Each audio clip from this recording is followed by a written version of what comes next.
Hey everyone, so I just checked the price of Bitcoin on my watch and it was 70,000 per coin, 70,000, which is super cheap. Now, how do I know that? Let's talk about it. First off, the number one objection I get when I tell people about Bitcoin is, I would have bought it, could have bought it, should have bought it, but it's too expensive now. If only I had been aware of Bitcoin, known about Bitcoin when it was cheaper, I would have bought it. Well, first of all, that's not true, because everybody who had the opportunity to buy Bitcoin at, 7 cents thought it was expensive. Everybody at 70 cents thought it was expensive. Everybody at $7 thought it was expensive. Everybody at $70 thought it was expensive. Everybody at $700 thought it was expensive. Everybody at $7,000 thought it was expensive. And everyone at $70,000, where we are today, thinks it's expensive. Now, it's not expensive. It's super cheap. $70,000 is a cheap price to buy Bitcoin. And how do I know that? One, it is the most amazing technology in the world for saving and transporting and storing value. It's just unparalleled in its capability to do that. And second, almost nobody has actually adopted it yet. We are so unbelievably early in the adoption of Bitcoin that, it's almost unfathomable how early we are. So I'm going to try to explain how early we are. Okay, let's start at the very top. The very top of who has the greatest need for Bitcoin in the entire world, and it is central banks. Central banks need to back their currencies with something finite, so when their currencies get in trouble, they can bail out their currencies. And currently they're using gold for that, which is why gold is at a record high of $2,700 per ounce. But for numerous reasons, Bitcoin is way better than gold, serving that purpose. And eventually central banks will discover that and adjust accordingly, and they will be buying vast quantities of Bitcoin rather than gold. Okay, so what is the adoption of central banks that have the ability to print their own currency, which is all central banks that control their currency, which is about 160 of them, 160. So what percent of that 160 central banks is using Bitcoin on their balance sheet to stabilize their currency? And the answer is zero, nada, nothing, not a single one. There is not a single central bank in the entire world that has Bitcoin on their balance sheet the way they have gold on their balance sheet to stabilize their currency. Zero. So that is tens of trillions of dollars sitting on the sideline with zero exposure to Bitcoin, hasn't even started the Bitcoin adoption process at all, and that is tens of trillions of dollars, 0% adoption. So, you think $70,000 is expensive? What do you think that price is going to be when the deepest pockets in the entire world, which is all of the central banks in the world, actually wake up and start buying Bitcoin? Okay, so tens of trillions of dollars sitting on the sideline.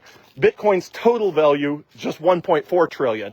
The entire value of all the Bitcoin in the world right now is 1.4 trillion, and central banks have tens of trillions that one day will be allocated to Bitcoin. Okay, next up, sovereign wealth funds.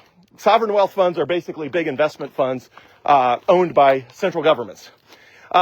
They have almost zero exposure to Bitcoin. There's a few sovereign wealth funds that own a little bit of stock of MicroStrategy, or I think maybe one or two of them own some Bitcoin ETFs like the BlackRock Bitcoin ETF, but it's effectively zero. So for major sovereign wealth funds, the exposure to Bitcoin is not zero like central banks, but it's almost zero. And again, they sit on many trillions of dollars of capital and value that is not currently allocated to Bitcoin. Okay, what's next? Okay, big pension funds and state retirement funds and, basically the state level or non-national level of sovereign wealth funds, which are like big state pension funds or the balance sheets of banks and of states and all of that and other governments. They have almost zero exposure to Bitcoin.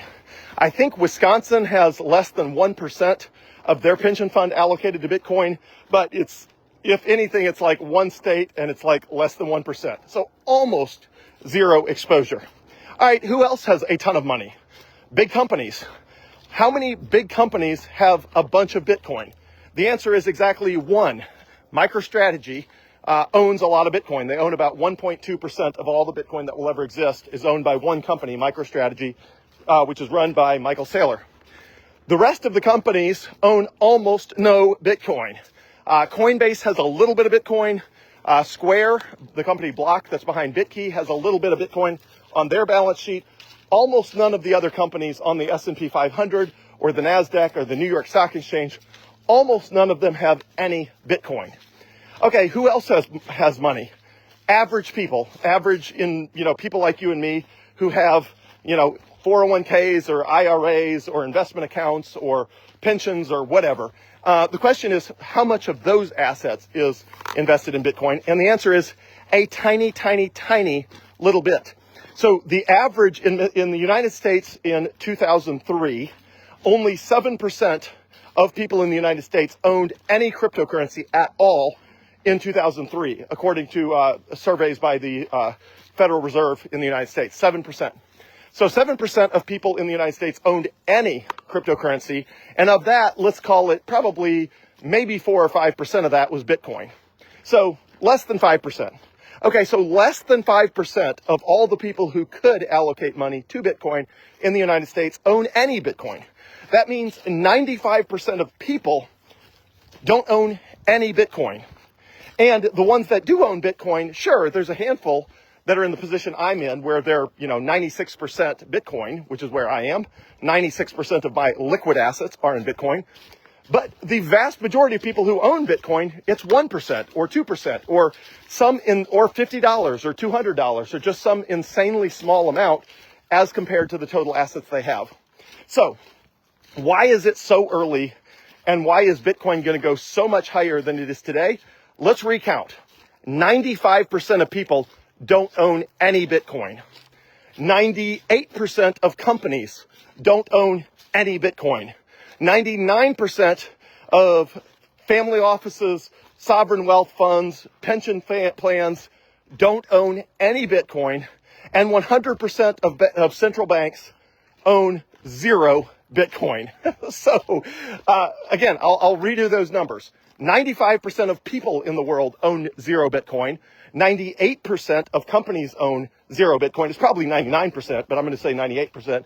99% of major sovereign wealth funds, investment funds, retirement accounts own zero Bitcoin. And 100% of central banks own zero Bitcoin. This is the equivalent of, let's say, the internet in the mid 1990s. And someone comes along and says, I don't want to invest in the internet in 1995 because I feel like everybody's already heard of it and it's already been adopted. And let's assume at that time that there were only a handful, that zero governments in the world had a website. Zero, not a single government had a website. And let's assume at the time, I don't know which year this would be, maybe 92, 93, 94, 95, somewhere in there. Zero governments had a website. Only a handful of companies in the whole world had a website at all. And, no more than a couple percentage points of people had ever even visited a website or used the internet at all. And you're sitting around saying, yeah, but the problem is everybody's heard of the internet, so it's sort of, I'm late. You're not late. In 1995 or 2 or 93 or 94 or, whatever, almost nobody was using the internet. And that's where we are with Bitcoin. Almost nobody has adopted Bitcoin. It's just that everybody's heard of it, so everybody feels like they're late. And because everybody feels like they're late, they're like, oh, I don't want to buy it at $70,000 per coin. Sort of, I already missed the big run-up. And you did not miss the big run-up because the vast majority of entities and individuals with capital don't have any Bitcoin. So right now, you can buy Bitcoin at $70,000 per coin, or just a hair under $70,000 per coin. You can buy it, and you will be ahead of 100% of central banks. You will be ahead of 99% of sovereign wealth funds, major pension funds, retirement accounts, state treasuries. You'll be ahead of 99% of them, in addition to ahead of 100% of central banks if you buy Bitcoin right now. And you'll be ahead of 95% of everyone in the world if you buy Bitcoin right now. You'll be ahead of 95%. So if you think you're late to Bitcoin, then you think you're late because some tiny fraction of 1% is maxed out, like I am, and a couple more percentage points of the world's population has any meaningful amount of Bitcoin, and the rest of the world owns none, and almost no companies have it, and almost no governments have it, and zero central banks have any, and it's the most powerful technology for savings and transporting value in the world, and eventually they're all going to adopt it.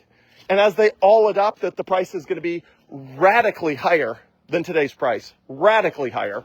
So you can buy a Bitcoin at $70,000 today, that one day people will be spending more than $1 million or even more than $10 million per coin. And you can buy that for $70,000 per day, and you can buy as little as $1. You do not have to buy a whole Bitcoin. You can buy just a fraction of one Bitcoin.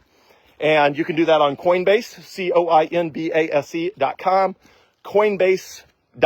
Just make sure you're on the real, official, legit website. And if you don't want to mess it up, just text me the word Bitcoin to 601-207-0813. That number again, 601-207-0813. I will personally send you $30 of free Bitcoin on Coinbase. That way, you know you're signing up to the right link. You know that you're not buying the wrong, you're not, looking at the wrong asset. If I give you free Bitcoin, it guides you through the process. If you text me the word Bitcoin, I'll just ask you for the best email address to send it to, because right now Coinbase requires an email address. In the future, they're going to let people, receive Bitcoin via text message and via phone number. But right now, it's got to be email address, unless you already have a Coinbase account. But if you don't have one, it's got to be email address. So happy to send you $30 of free Bitcoin. You are very early, and I don't know how else to tell you you're very early other than all the ways I've said. You're very early. Please get on the train when it's very early, because at $700,000 for Bitcoin, when it is 10 times the current price, everybody will be saying the same thing. They'll say, I just don't want to buy it at 700,000. I feel like I'm late. And at $7 million per Bitcoin, they'll be saying the exact same thing. I don't want to buy it at $7 million per Bitcoin because I feel like I'm late. Here you are, $70,000 per Bitcoin. It's cheap. Buy as much of it as you can while it's still cheap. It won't be cheap forever. It's just cheap right now.